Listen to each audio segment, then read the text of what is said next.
magbati muna tayo. Magandang morning sa lahat ng mga kababayan natin dyan sa Amerika at sa Canada.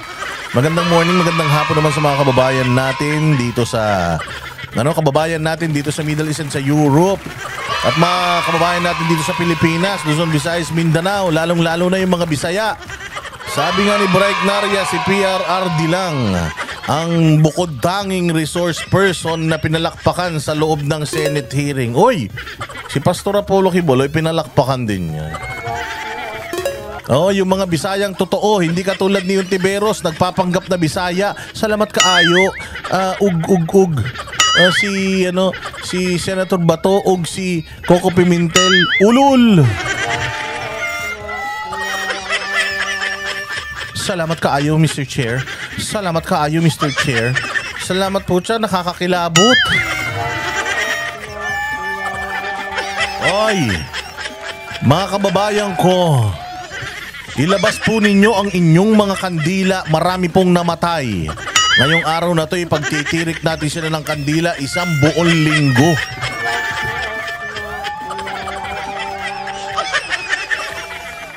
Oh, kaya ayan na, ilabas ninyo ang inyong mga kandila. Nasaan na ba yung aking kandila? Meron akong kandila dito, mga bossing. Ayan na yung aking kandila. Binuksan ko na ang aking kandila. Itong kandilang ito ay para sa namatay na karir ni Risa Ontiveros na sobrang tagal niyang inantay si PRRD. Sobrang tagal niyang pinangarap na mababoy si PRRD diyan sa may Senado, sa baluarte niya, sa sinasabi niyang bahay niya. Doon sa bahay niya nilibing siya ng buhay. Kaya para sa'yo ito, Risa Ontiveros, dahil nuknukan ka ng yabang, nuknukan ka ng kupal. Putang ina, wala ka naman palang binatbat, hayop ka. Maraming salamat sa iyo, Ranel Docnil, sa iyong paglaban sa kadiliman. Ranel Docnil, ang mga tagapagtanggol natin mula sa kadiliman, si Maris Gases. Boss Dada, ako nga walang tulog hanggang sa pumasok sa work. Okay lang yung walang tulog, wag lang walang gising, ha? Okay lang yan.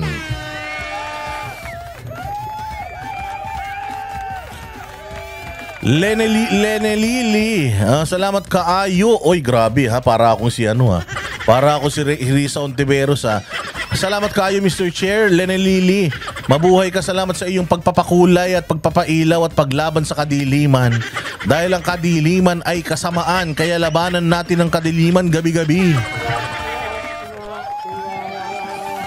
Dahil masaya ako ngayon, dahil kay PRD Pangkape, ay salamat naman, mabuhay ka. Ayoko muna magsalamat kaayo. Putangin na kasi to si Risa Ontiveros, sinisira yung pangalan ng mga Bisaya. So ito, let's light a candle for Risa Ontiveros dahil yung bukbuk niyang muka mas lalong na problema. Putangin na niyan. Yung script nila hanggang alas 4 lang. Hindi nila alam si PRRD hanggang bukas. Putangin na ninyo. Akala nyo kaya nyo si Duterte. Ngayon, etong kandilang ito ay para kay Risa Ontiveros dahil sa kakupalan niya na hindi nagtagumpay. Itong isang kandilang ito, ayan, ay para sa karir ni Leila de Lima na putangin na incompetent. Ipakita na natin yung opening statement ng pinakamagaling na senadora. Na ang tagal-tagal. Alam mo, ito si Risa Ontiveros. Oh, ay Dagatsi, salamat sa iyo ha. Mabuhay ka diyan sa Australia.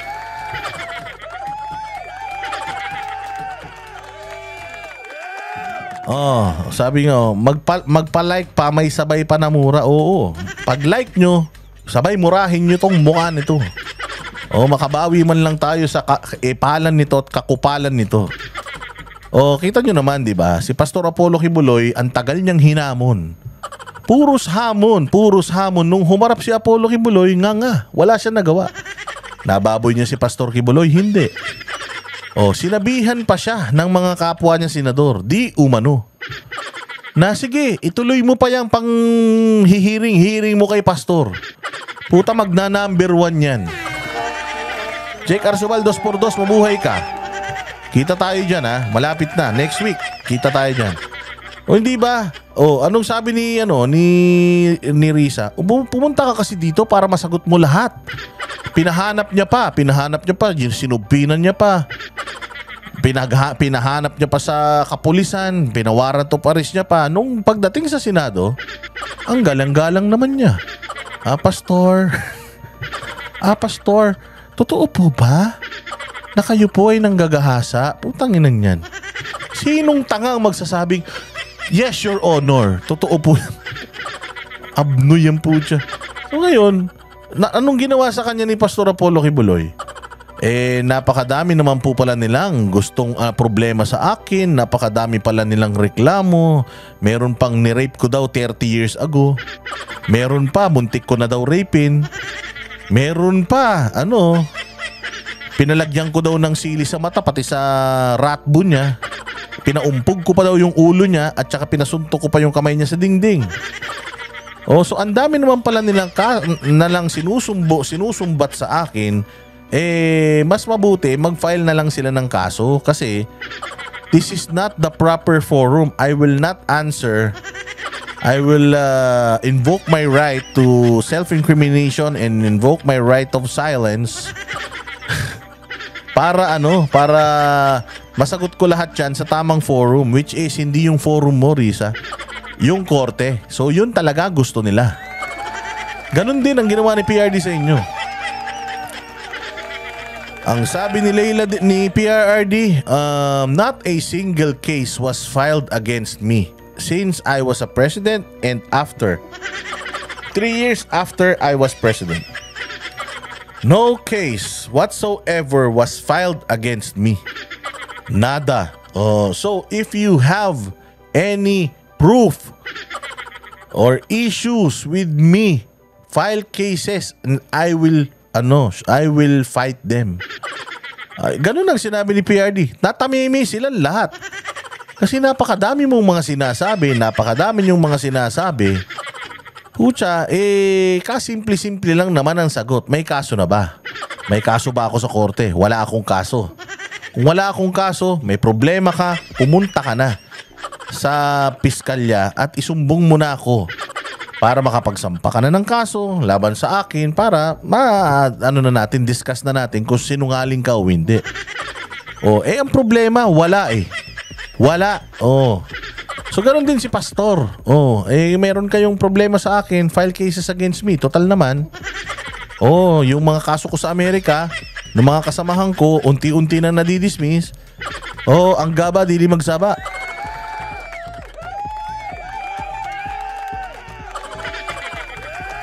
Diba?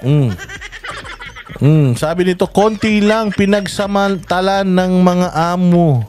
Daan lang, malay mo bukas. Ano na naman yan? Ba't yung anak ko na naman? Putang ina nyo talagang mga dilawang tae kayo, mga loyalistang mga bobo kayo ha. Binibigyan kayo dito ng pagkakataon na magpaliwanag. Sabihin ninyo kung ano yung maganda sa ginawa ni Risa Ontiveros tsaka ni De Lima. Gamitin nyo yung kapangyarihan nyo sa pagchat-chat para naman bigyan nyo kami ng magandang argumento. Hindi pwede magchat-chat kayo dyan, pati yung mga anak namin idadamay nyo. Pati yung mga, walang ganun. Kasi putang ina pang tanga yung ganyan eh. Kung gusto mo ng baboyan, ibigay mo sa akin yung bahay mo. Pupuntahan kita doon. Iihian kita sa muka sa harap ng nanay mo. Pero kung dito ka lang magkikinupal, magkikinupal ka lang dito, ayan, malay-alay-alay mo kay Kibs. Anong alay-alay, malay-alay-alay? Okay nang ina mo, bulol ka ba? Hoy Lil Uzi, tayo na bulol ka ba? Puta, bago ka nga mag-chat dito, siguraduhin mong marunong ka nang magsalita. Putang ina ka, hindi ka pa yata tuloy, nakikipag-away ka na.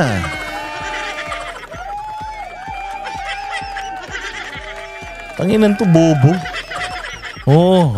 Wag ka na mag-chat pagka wala kang alam sa buhay ha. Eto, sige, pero manood ka lang dyan. Gusto ko dyan ka lang. Panoorin mo kung paano ko gawing laruan itong mga idol mo. Pucha ka. Antay mo, balang araw, malay mo, mag number 1 si Pastor Kibuloy na maging senador. Puta, yun na niya. Baka sa 2028, pag tinamad si Inday, baka takbuhan ni Pastor Kibuloy yan. Magulat ka. Sobrang gigil nila, no? Sobrang gigil nila. Oh. Yung mga spelling nila, mali-mali. Alam mo, ang saya-saya ko talaga kapag may nakikita akong mga ganyang basher. Kasi ibig sabihin, puta, gigil na gigil sa'yo. Oo, gigil na gigil sa'yo. Pag gigil na gigil sa'yo, mali-mali na yung spelling, ibig sabihin, putang ina, bumubula na bibig niyan. Eh malay mo, mamaya pumutok yung isang ugat niyan o dinabawasan tayo ng isang tanga sa Pilipinas.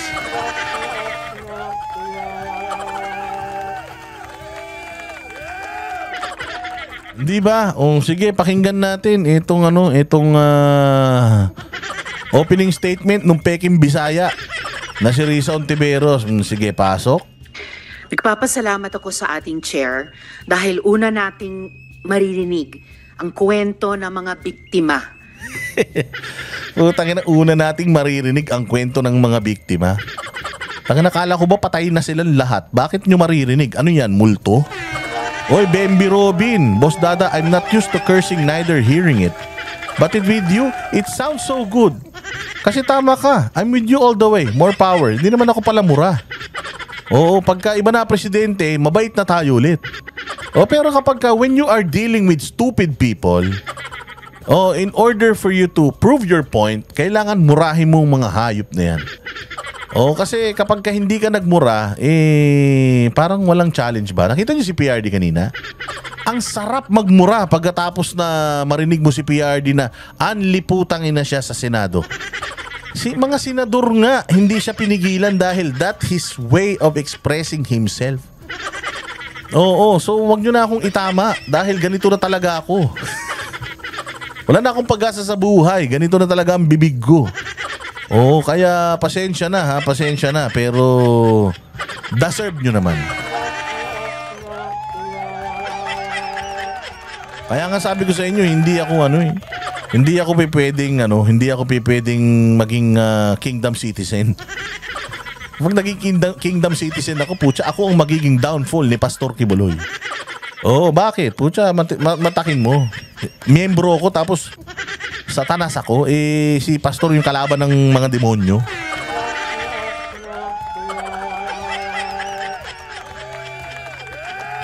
Kaya tsaka deserve nila yan. Okay na yun. Mamura man lang natin yung mga bobo na yan, di ba? Ayun na nga. So sinasabi dito ni Ontiveros, masaya daw siya dahil sa wakas, for the first time, magsasalita na daw yung mga biktima. Akala ko ba, Risa Ontiveros, patay na yung mga biktima na yan? Ba't magsasalita pa sila? Ano yan? Mga multo yan? Ano yan? Mga espiritu yan? Mag-spirit of the glass ka dyan? Kampay ni Jesus, banat ba? Visit ka. Magkausap lang tayo, di mo man sinabi aalis ka na. Ituturo kita sa mga pulis. Sabihin ko nandun, nakakampay ni.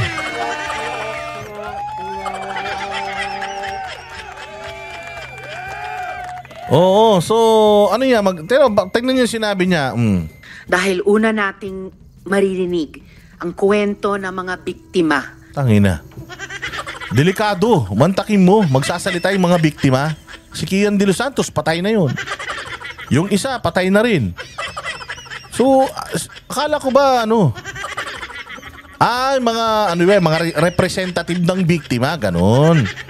Ayusin mo kasi, Risa, hindi yung, ang drama-drama mo masyado For the first time, maririnig na po natin ang testimonya ng mga biktima. Puta, sino ba ang biktima? Yung mga namatay, sila yung biktima. Tapos yung mga magulang nung namatay, magulang sila nung biktima. Kung tsuhin sila nung biktima. Kung tsahin ng biktima. Kung ninang ng biktima. Kung ninong ng biktima. Ganun. Pero hindi sila yung biktima. Puta, masama ito, Diego Latigo.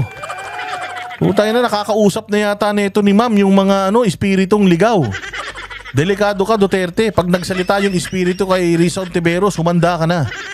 Ulitin natin. Nagpapasalamat ako sa ating chair dahil una nating maririnig ang kwento ng mga biktima. Di ako makamove on. Di ako makamove on na putang ina mag-i-spirit of the glass yata to si Ating. Iba talaga yung mga dilawan, no? Nung nakaraan, punong-puno yung wall ko sa Facebook. Ang sabi nila, si Lenny Robredo daw ang liwanag sa dilim. Putang ina, sabi ko kailan pa naging glow in the dark si Lenny Robredo.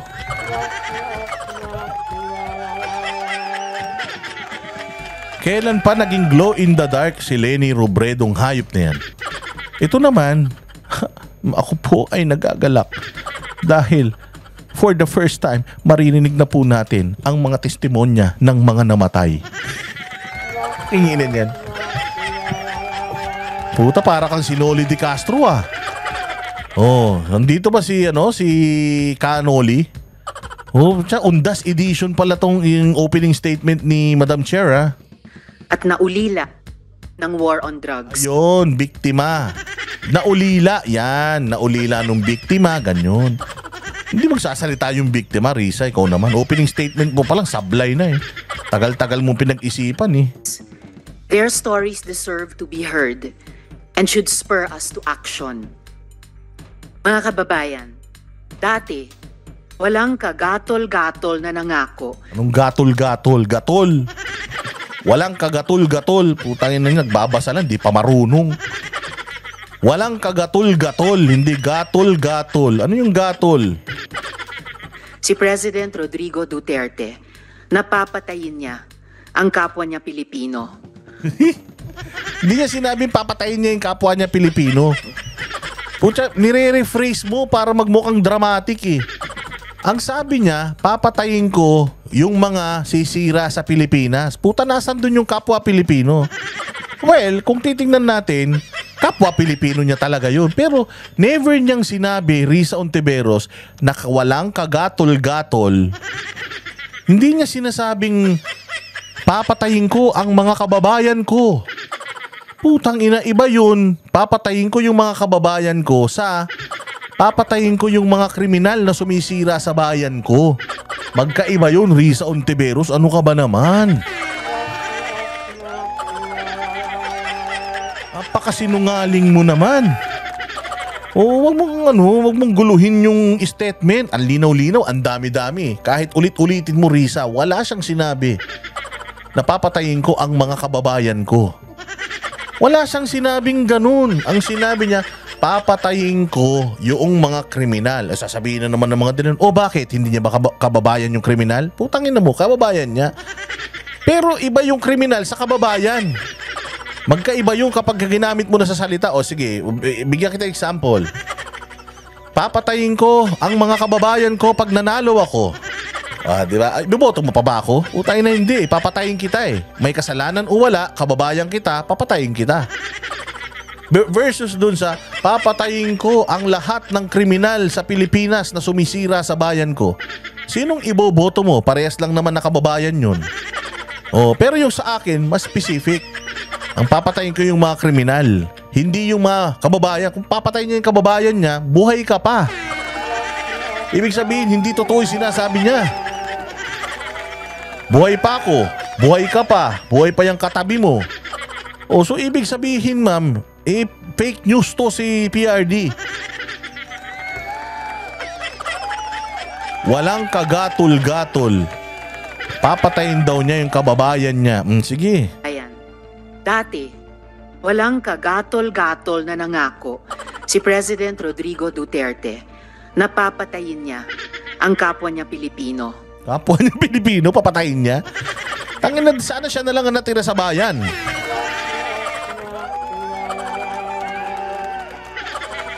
Sana si Duterte na lang mag-isa natira sa Pilipinas. Kung papatayin niya lahat ng kababayan niya. Ang hirap naman nun. Ang daming mapupuno purinarya nun pag pinatay niya lahat ng kababayan niya. Ewan ko rito kay Risa. Sige, ano pa? Mga ama, ina, anak, magkakapamilya at magkakapitbahay, mga journalist, mga Tagina, papatayin daw ni Duterte yung mga ama, mga anak, mga kapitbahay.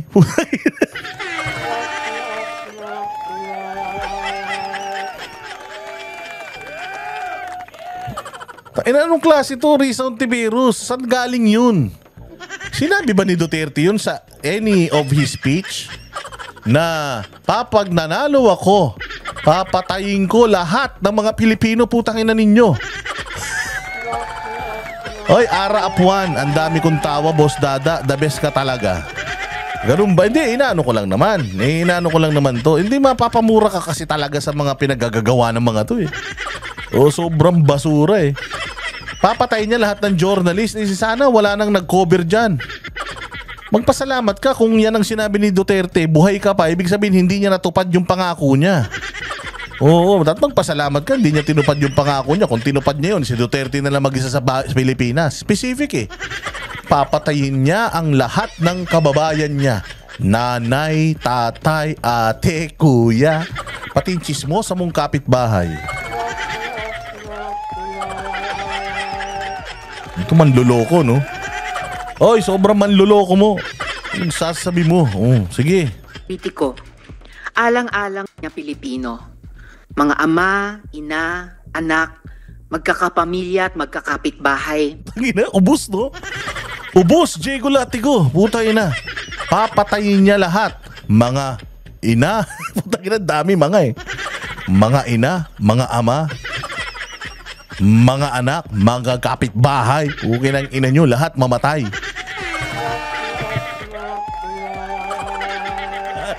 Gaga, puta. Luka-luka. Sinasabi mo, wala naman sinabi si PRD na ganun eh. Tangina niya, araw-araw ako nakikinig eh. Ulitin natin ha kung ano yung mga papatayin ni PRD. And should spur us to action.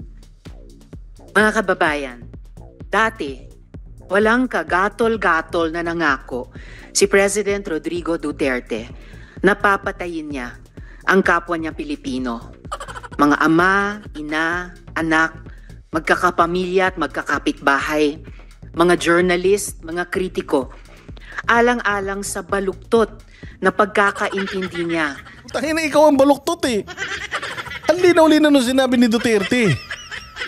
Ang sinabi ni Duterte, pag sinira nyo ang bayan ko, papatayin ko kayo. Di ba ang ganda nga nung commercial niya? Mga kababayan, malapit na ang Pasko, kaya meron akong gustong bigyan ng mensahe. Kayong mga kriminal, kapag itinuloy nyo yung mga ginagawa nyong kahayupan, huling Merry Christmas nyo na to. Kalinaw-linaw dun. Wala siya sinabing mother, father, brother, sister.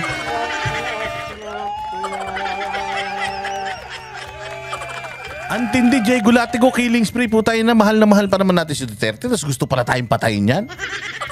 Ito ha, lahat. Basta nanay, tatay, anak, mga kapitbahay, antindi, Diego, magkakapitbahay. Magkakapitbahay, papatayin niya. Ibang klase si Duterte talaga, palakpakan.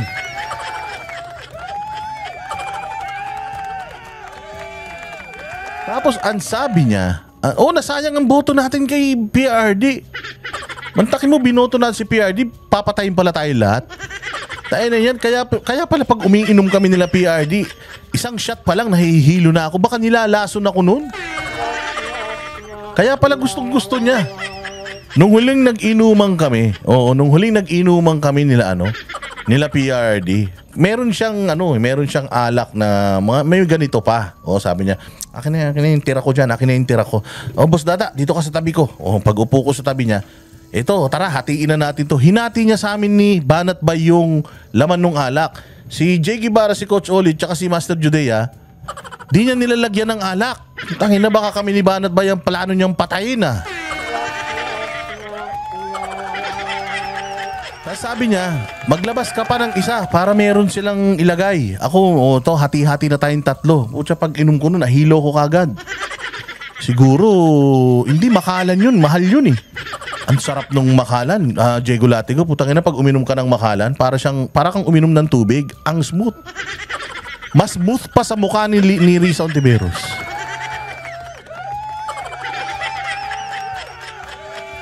Kaya pala, China, pagka inom kong ganun, nahihilo na ako. Palagay ko baka isa rin kami sa mga gustong patayin ni Ni Duterte, parang naniniwala na ako dito kay Risa. Mantakin mo, nanay, tatay, magkakapitbahay, magpipinsan, maglolo, lola, sanggol, lahat.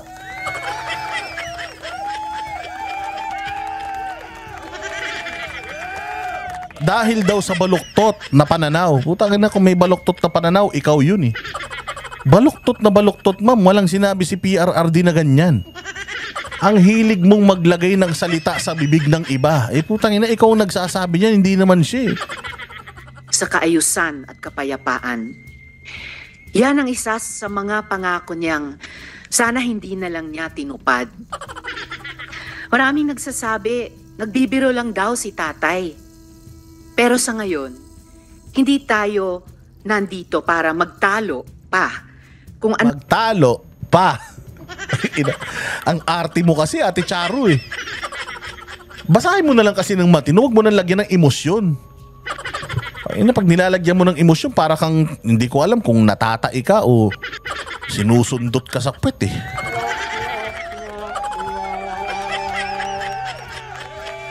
Para kang babaeng abalos. Para kang babaeng abalos. Putang ina, pwede naman sabihin ng maayos. Umiiyak. Nung ibig niyang sabihin, sa libo-libong beses na sinabi ni President Duterte na papatayin niya tayong mga Pilipino. Papatayin niya tayong mga Pilipino. Putang inang plataforma yan. Ako, si Rodrigo Duterte, tumatakbong presidente. Pag nanalo ako, papatayin ko kayong lahat. Kami lahat, sir? Oo, lahat kayo. Putang ina, para matanggal ang krimen dito, ako lang ang matitira mag-isa.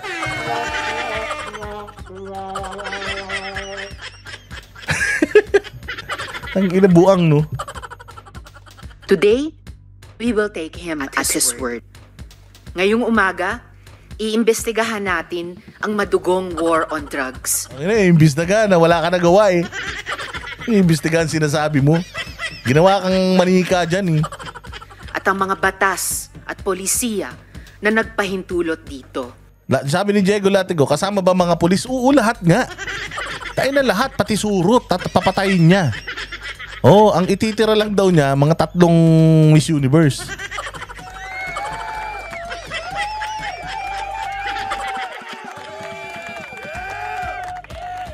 Malaking bagay po ang partisipasyon ni dating Pangulong Duterte bilang chief architect ng giyerang ito. Kulang ang anumang investigasyon kung hindi siya tatanungin. Yun na, tinanong mo na. Putang ina mo. Tinanong mo siya. Last question. Puto sabi niya, yun na yun. Last question na. Puta hindi, wag kang aalis. Dito tayo hanggang 4 o'clock. Hanggang 4 o'clock kasi aantukin ako mamaya pang madaling araw. Oh, kaya kung ako sa'yo magstay ka dito, putang ina tumakas ka, hindi ka nga nagpaalam eh. Tangina para kayong mga magnanakaw na bigla na lang kayo umalis nila de Lima. Hindi ko alam kung saan kayo nagpunta. Tangina ng 3 stooges kayo eh. So para tanungin siya, nandito tayo para tanungin siya. Ang ina, anong nakuha mong sagot sa mga tanong mo? Nga. Ngunit, hindi ito tungkol lang sa kanya.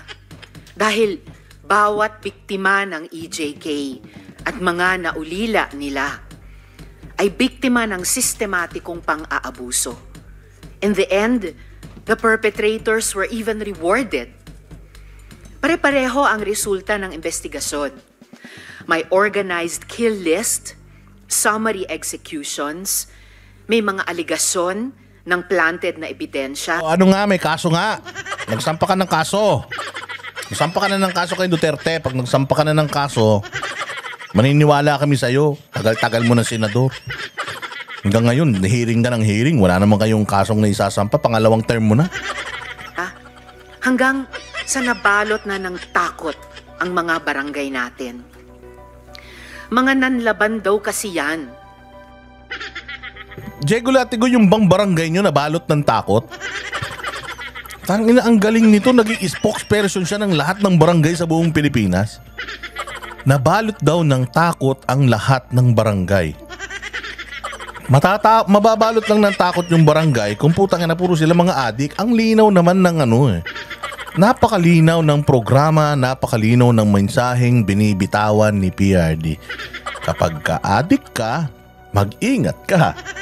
Ngayon, kung hindi ka adik, hindi ka kriminal, putay na, gusto mo, ipagheli pa kita.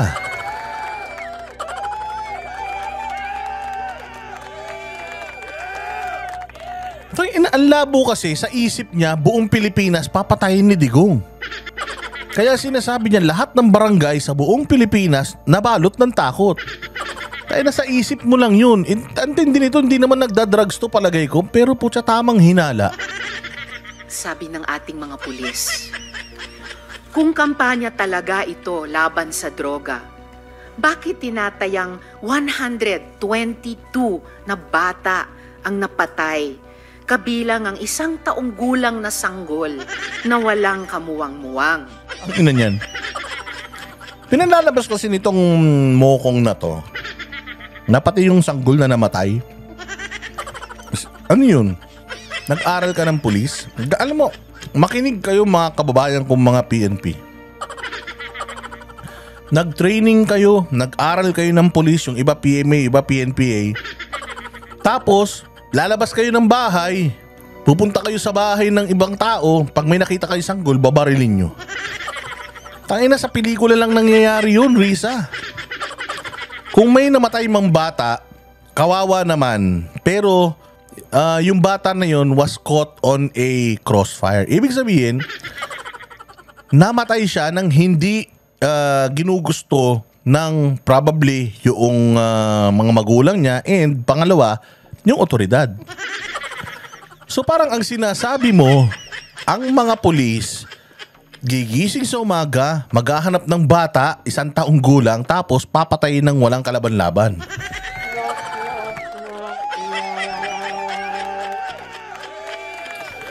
Di ba ganun yung tema nung opening statement mo, pang siraulo eh. Walang matinong taong gagawa niyan. Gimising ako ngayon, ilang kayang sanggol na 1 taon ng papatayin ko? Ay na, sigurado yan, namatay yan, tinamaan ng ligaw na bala, o kaya buntis yung nanay, natamaan sa tiyan dahil nanlaban, o kaya yung asawa, nanlaban, may dalang baril, nagpaputok, tapos gumanti yung mga pulis, natamaan sila.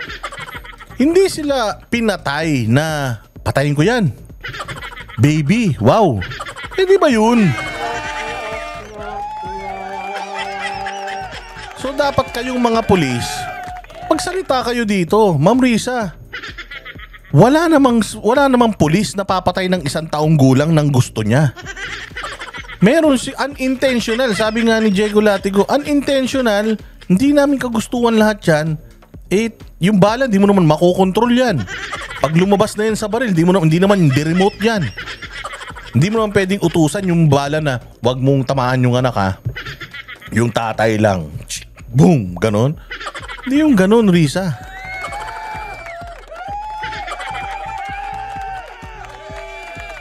Kung sa mundo ng mga baliw, nangyayari yan sa mundo nyo, sa totoong buhay, hindi. Pag pinutok mo na yan, putang ina, lahat ng dadaanan yan tatamaan. Oy, kung pwede lang, pati yung dingding na tinamaan ng bala, baka ireklamo mo pa eh. So parang ang sinasabi mo kasi is intentionally pinapatay ng mga pulis pati sanggol. Naging biktima yung sanggol or casualty yung sanggol dahil sa war on drugs. Pero hindi ibig sabihin nun na yung mga pulis nag-training, nag-uniforme, tumaas ang ranggo, nag-aral ng mga nag-schooling, SAF, ganyan, ranger, o kung ano-ano pa na SWAT. Tapos papatay ka lang ng bata, Risa? Hindi yung ganun. Walang ganun nangyayari sa totoong buhay, ma'am. Nanlaban? Paano man lalaban yung sanggol? 1 taon. Ha? Ulitin natin ha. Inaano ko lang, word for word ko lang si ma'am eh. Bilang ang 1 taong gulang na sanggol na walang kamuwang-muwang. Nanlaban? Putang ina. 1 taong gulang na sanggol nanlaban. Putaragis yan. Kung sino man ang pulis na gumawa niyan, iharap nyo sa akin. Tutuliin ko ng 5 beses yan. Oha! Oha! Umiiyak pa, putanan. Baka, putang ina, hindi pa nakakalakad yung 1 taon, ma'am. Paano man lalaban yun? Miski ako, magugulat ako nun. Sanggol may usi. Patayin kita! Tangina, baka napanood mo si Chucky. Si Chucky hindi totoong tao yun. Manika yun. Puta ina yung nananaksak na manika. Hindi tao yun. Tsaka hindi sanggol yun. Unano yun.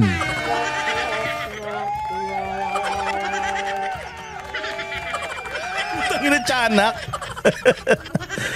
Tiyanak. Na ibang klase. Baka si Lil Uzi yan. Yung tangang subscriber dito. Risa Ontiveros, ang taon ng laban. Putang ina. Sinong tangang gagawa sa report niyan? Namatay yung bata. Cause of death. Bala sa ulo. Bakit? Nanlaban. Putang ina, nanlaban yung sanggol.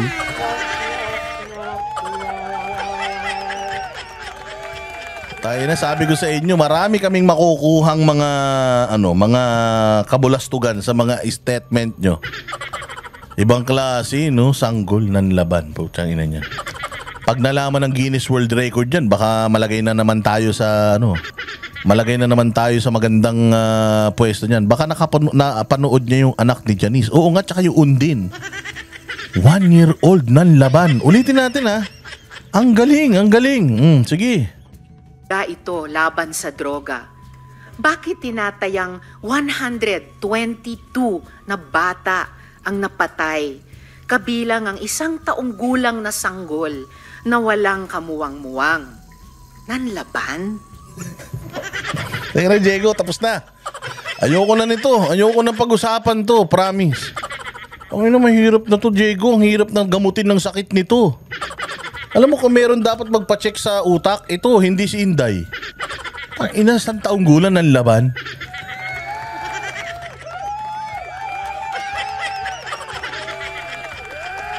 Ay, putang ina, sige na, ituloy na natin para matapos to, Risa. Ay, naku, saan ka ba nag-aral?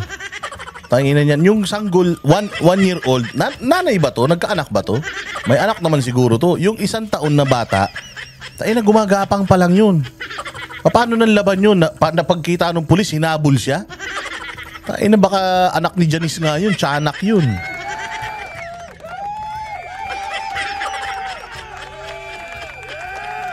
Tayo na niyan. Nagdadiaper pa, umiihi pa nga mag-isa yun, di pa na... Manlalaban na siya, hindi niya pakakaya yung sarili niya dalhin sa kubeta eh. Para tumae, tsaka umihi eh. Tsaka pagka, gutom niya, gugutom ka? Iyak lang ng iyak yun. Hindi nagsasabi yun, gutom na ako. Wala pa, di pa nagsasalita yun eh. Hahawakan mo sa bumbunan yun. Ay, putang ina, malalim na yung bumbunan. Gutom na to.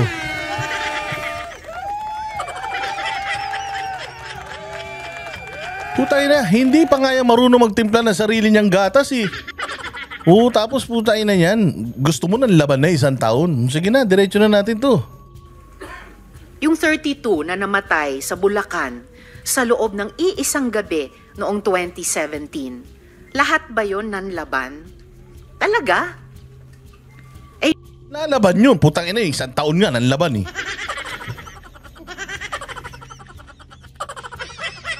Nanlaban nga, Risa, yung 1 taon eh. Yung pa kayang hindi 1 taon. Tayo na niyan, baka yung 5 taon kaya na niyan sakupin ng Pilipinas. Yung 26 kataong patay sa isang gabi rin noong 2017 sa Maynila naman. Nanlaban. Putang ina, baka naman sa morgue ka tumatambay ha. Risa ha, kasi pag nagpunta ka sa morgue, tayo na sunod-sunod ang patay talaga dun. O kaya baka naman doon ka sa may ospital na ka-standby, hindi lang 20 na mamatay doon araw-araw. Madami pa, putang ina, baka naman pati yung binangungot, sinisisi mo na kay Duterte ha. Oy, Esmeralda Basay, mabuhay ka. Salamat sa iyong paglaban sa kadiliman. Mabuti ka pa. Nilalabanan mo yung mga kadiliman. Itong mga to, tawanan ng tawa to. Wala na mga ginawa sa buhay itong mga to. Sige.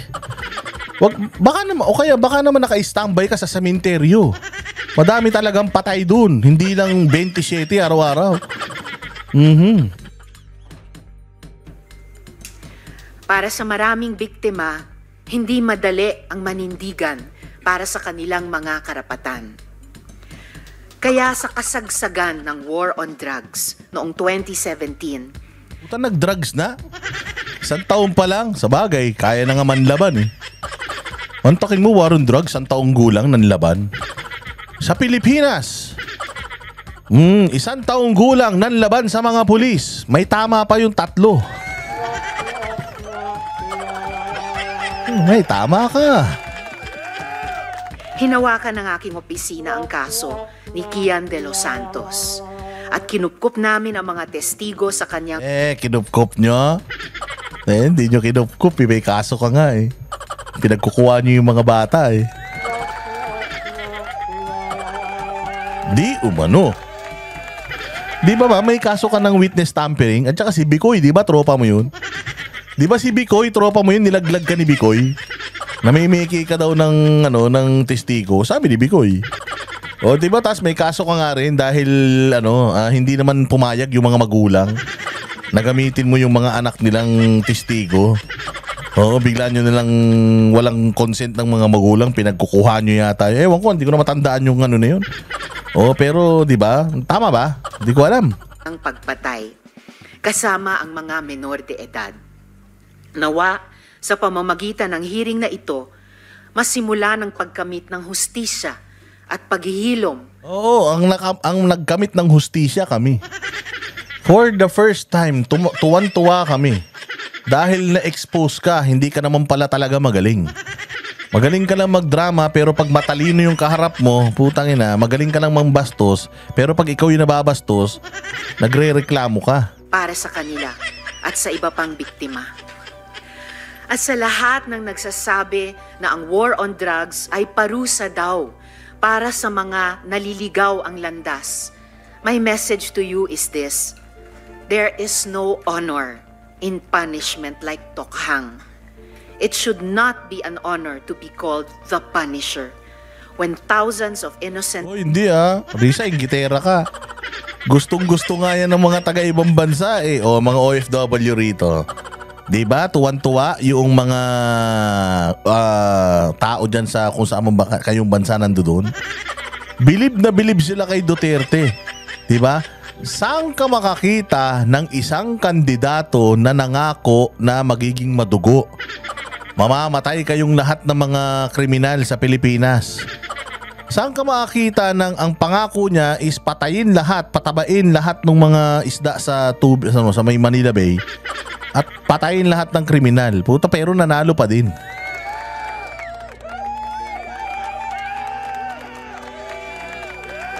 At nung nanalo tayo, eto, gigil na gigil ang mga loko. Di ko alam kung dahil ba sa nila. Hindi naman champion ng human rights to. Paano mo sasabing champion ng human rights to? Putang ina, yung kay OJC nga, ni wala siyang isa man lang statement tungkol doon. Ang importante lang sa kanya, humarap si Pastor Kibuloy sa kanyang komite. Nung humarap naman, wala naman siya nagawa. Yung mga pang-aabuso sa kay OJC, kung talagang champion to ng human rights, alam niya na yung ginawa ng mga pulis doon mali. Pero nagsalita ba siya tungkol doon? Peke ito. Anti-Duterte to. Anti-Duterte legit. Oo. Pero hindi to champion ng human rights at ng kapakanan ng mga kababaihan at kabataan. Ginagamit lang niya yan sa kanyang politika. Di umano. People, including babies, have died in your name. Hindi kailanman ipagmamalaki. Oy, alam mo ba sa Syria? Alam mo ba sa Syria, yung mga, at saka dyan sa may Palestine, sa Israel, alam mo ba yung gera dyan? War din yun. Yung gera dyan, alam mo ba na ilang mga daan, ilang libo ng mga sanggol ang namatay dyan? Oo, unahin mo kayang kondinahin yun. Oo, bago yung at saka yung mga yung mga... Ay, Inday Rosel, salamat po.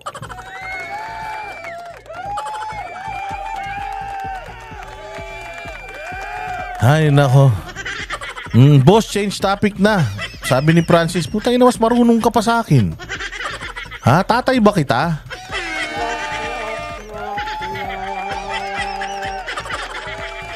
Hindi nga ako inuutusan ng mga generous na nagpapakulay dito. Utos ka ng utos sa akin. Nangiya ka yung... Kaya nga Kaya nga di ako... Kaya nga umalis ako sa bahay ng nanay ko dahil ayaw kong inuutusan ako. Pabili ng suka, tapos ikaw utos ka ng utos.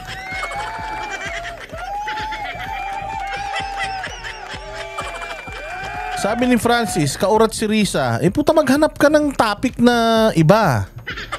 Meron dyan, Nickelodeon, Looney Tunes. Oh, punta ka dun. Maraming ibang topic dun. Kayo talaga, oh.